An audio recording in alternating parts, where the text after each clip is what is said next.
Fondi Shqiptar i Zhvillimit ka shpallur hapjen e garës për investime për ngritjen e produkteve turistike në zonat e reja me potencial zhvillimi, zona e Ekopark Dumria në Belsh, pasurim me funksione të reja, park social, edukativ dhe kulturor. Fondi limit i përllogaritur është 333.143.000 lekë. Sipas dokumentit në Agjencinë e Prokurimit Publik, ky investim synon ta kthejë parkun në një destinacion modern të turizmit natyror, edukativ dhe rekreativ. Ndërhyrja do të zhvillohet në zonën e liçeneve të Belshit, përgjatë bregut verior të liçenit të Marinës, një prej pikave më të rëndësishme të sistemit liçenor të Dumres. Projekti mbështetet mbi karakterin natyror të zonës, duke synuar zhvillimin e turizmit të qëndrueshëm, pa cënuar peizazhin ekzistues. Koncepti i ri e shndërron Ekopark Dumreja në një park social, edukativ dhe kulturor, ku vizitorët do të kenë mundësi të kombinojnë pushimin në natyrë me aktivitete sportive, rekreative dhe programe edukimi mjedisor. Sipas dokumentit, parashikohen zona të reja akomodimi me glamping,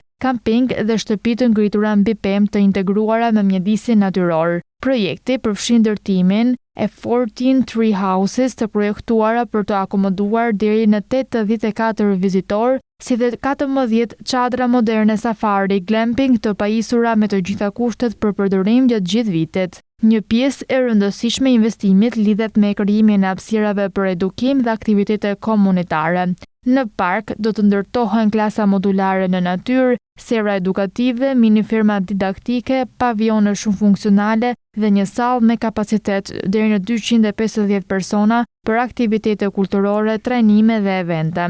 Projekti parashikon gjithashtu ndërtimin e një amfiteatri të hapur, ku do të zhvillohen aktivitete turistike dhe kulturore, si dhe krijimin e një zone të dedikuar për aventurë dhe edukim në natyrë për fëmijë dhe grupe shkollore. Për të pasuruar ofertën turistike, Ekopark Dumria do të ketë një pishinë gjysmë olimpike, restorant pedonale, zona pikniku, këmbë lojrash, fusha sportive dhe paintball, ndërsa ziplinet ekzistuese do të vijojë të jetë një nga atraksionet kryesore të parkut. Sipas projektit arkitektonik, ndërhyrja do të realizohet me materiale natyrore, si dru dhe gur lokal, duke përdorur teknologji ekologjike, energji të rinovueshme dhe sisteme të qëndrueshme për menaxhimin e ujit dhe mbetjeve.